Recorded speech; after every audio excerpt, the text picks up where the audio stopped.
요즘 MZ세대 분들의 워너비 셀럽은 단연코 블랙핑크 제니씨인 것 같습니다. 제니의 매력은 정말 다양한데 그 중에서도 직각 어깨 빼놓을 수 없는 것 같아요. 매력적인 목선을 완성하는 직각 어깨를 만드는 방법에 대해서 오늘은 이야기해볼까 합니다. 여름이 다가올수록 날씬한 팔을 원하시는 분들이 점점 더 많아지시는 것 같아요. 대부분의 분들은 인소매 입어보는 게 소원이라고 하시면서 팔뚝살 잡으면서 상담하러 오세요. 정말로. 우선 제니와 같은 직각 어깨와 얇은 팔이 어떻게 가능할지 물어보신다면 제 대답은 당연히 각자의 골격과 체형, 지방량에 따라 다릅니다 라는 원론적인 말을 할 수밖에 없습니다. 아마도 예상하셨을 거예요. 그래도 조금이라도 도움이 될 만한 팁을 제가 좀 오늘 소개할까 합니다. 바로 승모근을 작게 하는 승모근 보톡스입니다. 직각 어깨.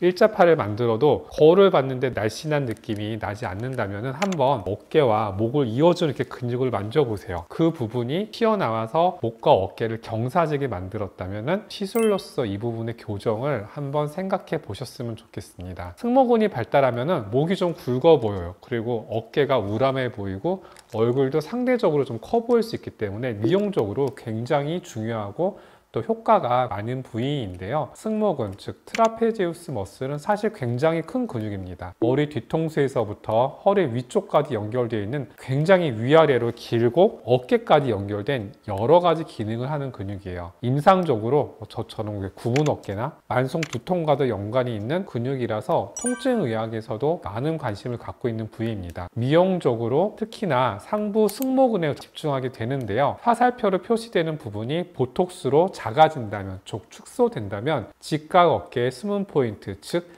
내 몸을 더 얇고 날씬하게 만들 수 있을 거예요. 하지만 보톡스의 장점이자 한계는 시간이 지나면 이게 근육이 다시 돌아온다는 거죠. 다음번 보톡스를 맞을 때는 더 많은 용량을 원하게 될 수도 있습니다. 주의해야 할 점은 승모근이 하는 역할은 목을 지지해 주면서 몸이 이렇게 앞으로 기울 때 머리가 앞으로 쏠리지 않게 지지해주는 역할을 해요. 근데 이 역할을 못하게 되면은 경추에 좀 부담이 되게 되고 머리와 연결된 부분에 근육이 강화되어서 두통이 많이 발생할 수 있게 됩니다. 과하면 독이 되고 부족하면 효과가 없는 승모근 보톡스라고 생각하실 수도 있을 거예요. 하지만 진료실에서 제가 말씀드리는 거는 보톡스를 계속 이렇게 반복적으로 하는 그런 유일한 부위가 딱 몇 군데 있어요. 미간 보톡스와 이마 보톡스인데 그 이외의 부분은 이렇게 반복적으로 할 필요가 없고 적절한 용량으로 꼭 시술 받으시라고 말씀을 드립니다. 보톡스는 독이 될 수 있다라고 말씀을 드리는 부분이 바로 이런 부분 때문이에요. 만약 승모근 보톡스 후 예쁘게 유지하고 싶으시다면 다음번 보톡스는